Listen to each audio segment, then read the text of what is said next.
These are not homes, they are psychological engines. And every time I walk into one, I feel the ghost of the kid I used to be, the one who thought dreams were things you watched, not things you built.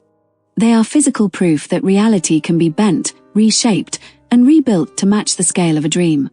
Across the world, far from the noise I grew up in, stand mansions that do more than shelter the wealthy.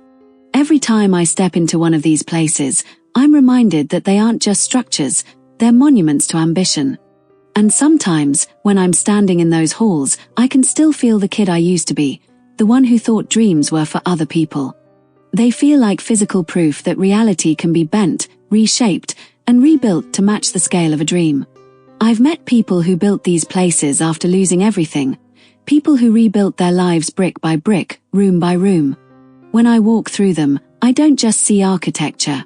I see the echoes of the people who built them, the battles they fought, the versions of themselves they refused to remain. These homes rise from cliffs, forests, deserts, oceans, and ancient landscapes like declarations carved into the earth. They are not homes, they are psychological engines.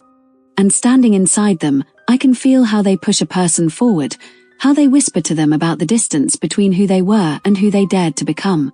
On a coastline where the land fractures into jagged stone, I once stood inside a mansion that clings to the cliffside with a kind of beautiful arrogance.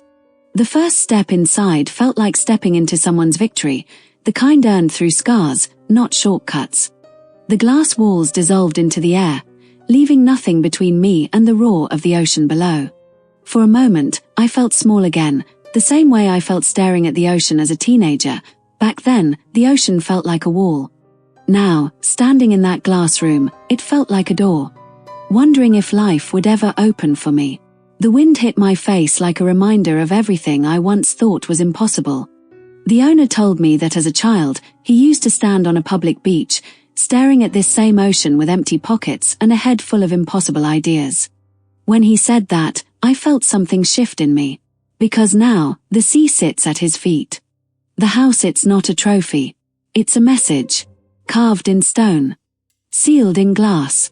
Every time the tide hits the rocks, it tells him, you built this from nothing. What else can you build? To plant this structure into the rock, engineers had to drill 40 meters into the volcanic shelf, a feat of stabilization that cost more than most luxury estates. And standing there, I felt that message hit me too. Nature owns the silence here. In a forest where sunlight filters through ancient trees, there is a mansion that hides in deliberate stillness. I walked through a mansion that hides in deliberate silence. The kind of silence that makes you confront your own thoughts, whether you're ready or not. The air was so still it felt sacred. Stone, timber, and glass merged with the environment until the home felt like a secret the forest agreed to keep. A private lake reflected the structure like a second world. Beneath the surface, tunnels led to meditation chambers carved into the earth. Sitting there, I felt my heart beat slow. I didn't realize how loud my own life had become until the quiet exposed it, like the house itself was teaching me how to breathe again. The owner once lived in a world of relentless noise. I could hear it in the way he spoke, like someone who had survived a storm. He told me that after years of pressure, expectations, and constant movement, he needed a place where silence wasn't a luxury, it was survival. And when I sat in one of those underground rooms, I understood. The silence wasn't empty. It was fuel. In that stillness, I could feel ideas sharpening, visions returning. The mansion wasn't built to impress anyone. It was built to rebuild a person from the inside out. Gravity feels different at the top. 700 feet above a city that never sleeps, this penthouse doesn't just offer a view, it offers perspective. I stepped into a penthouse that crowns the top of a skyscraper.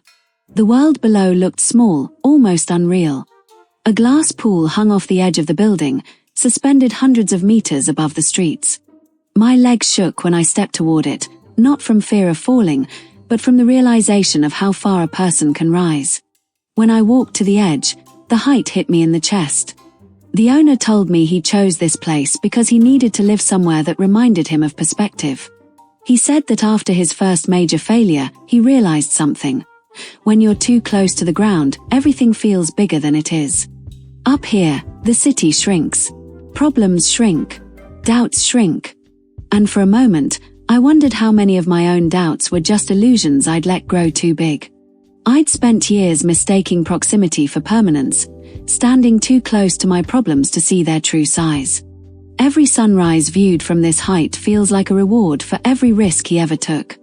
And as I stood there, watching the city wake up beneath me, I felt that truth settle into my bones. Imagine a place where the sun is a death sentence.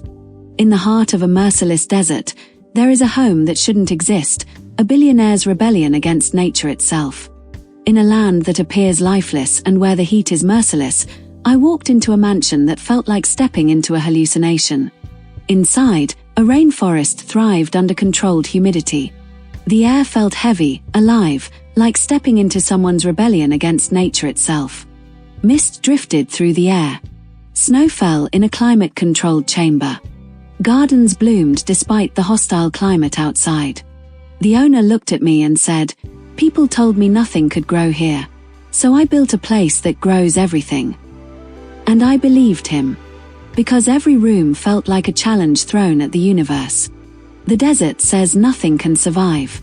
The mansion answers, "Watch me." Standing there, I saw the truth clearly. I recognized how many times in my own life I'd accepted limits that weren't real. I could feel old beliefs cracking inside me, the ones I inherited without ever questioning. This wasn't luxury, it was defiance. It was a person refusing to accept the rules the world tried to hand them. But some dreams refused to be anchored. I spent a night on a floating mansion that moved with the waves, a drifting kingdom that looked like a yacht but felt like a revolution. I'll be honest, standing there, I felt a sting of envy. Not for the wealth, but for the sheer courage it takes to build a life without anchors. A private cinema, a submarine garage, all of it was designed so the home never had to stay in one place. The owner told me he grew up without stability, moving constantly, never belonging anywhere. I knew that feeling too well, the sensation of drifting through life without a place that felt like mine. So, he built a home that could belong everywhere. It is the ultimate freedom build, a dream machine designed for a life that refuses to be pinned down by a single horizon. Every night brought a different horizon, and every sunrise smelled like salt and possibility. This isn't just a vessel, it's 200 feet of reinforced steel equipped with a dual redundant stabilization system, ensuring that even in a storm, the wine in your glass never ripples. As I stood on the deck, watching the ocean stretch endlessly, I finally understood. Freedom isn't something you find. It's something you build. Across the rolling landscapes of Europe, I walked through a modern castle that felt older than time. Its architecture blended centuries-old tradition with futuristic technology. Beneath the estate, a vault protected family history. Above it, vineyards stretched across the land. A private museum told the story of the family's rise. The owner said something I'll never forget: success isn't real unless it outlives you. It made me wonder what parts of my own story would survive me, and which parts one still needed to build. Those words followed me through every corridor, echoing louder than the footsteps. And as I walked through those halls, I felt the weight of that idea. This mansion wasn't built for comfort. It was built for legacy. It was a message to the future: remember where you came from, but never stop reaching for what comes next. When I look at all these mansions together, I see something deeper than extravagance. And somewhere along the way, without noticing, these places started changing me too. I see engineered environments that shape identity, reinforce ambition, and remind their owners, and anyone who steps inside, of the distance between their past and their present. These homes function as daily affirmations, architectural proof that imagination can become reality. They are dream machines, built by people who refuse to accept limits, who turn their visions into structures that challenge the ordinary and redefine the possible. And every time I walk through one of these places, I feel the same spark. The reminder that every extraordinary achievement begins as a dream.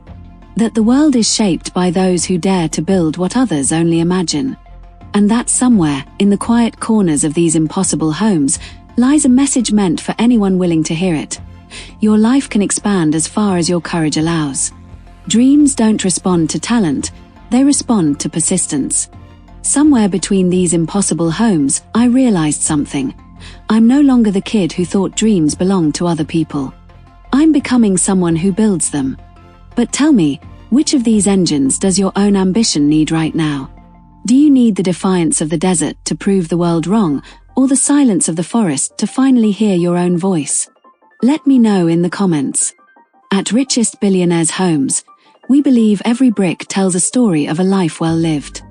We don't just show you floor plans, we show you the vision it took to draw them. If you're busy building your own legacy, subscribe. Let's look at the next blueprint together. You see, we don't just showcase properties, we sell a dream. Our mission is to narrate the lifestyle, the vision, and the legacy behind every billionaire's home. We believe in tell, don't just show, because every space deserves a voice. The original stories we share here aren't found anywhere else on YouTube or social media. That is our brand guarantee. These scripts are crafted by real people to inspire, captivate, and elevate your imagination. Because a home is more than an address, it's an identity.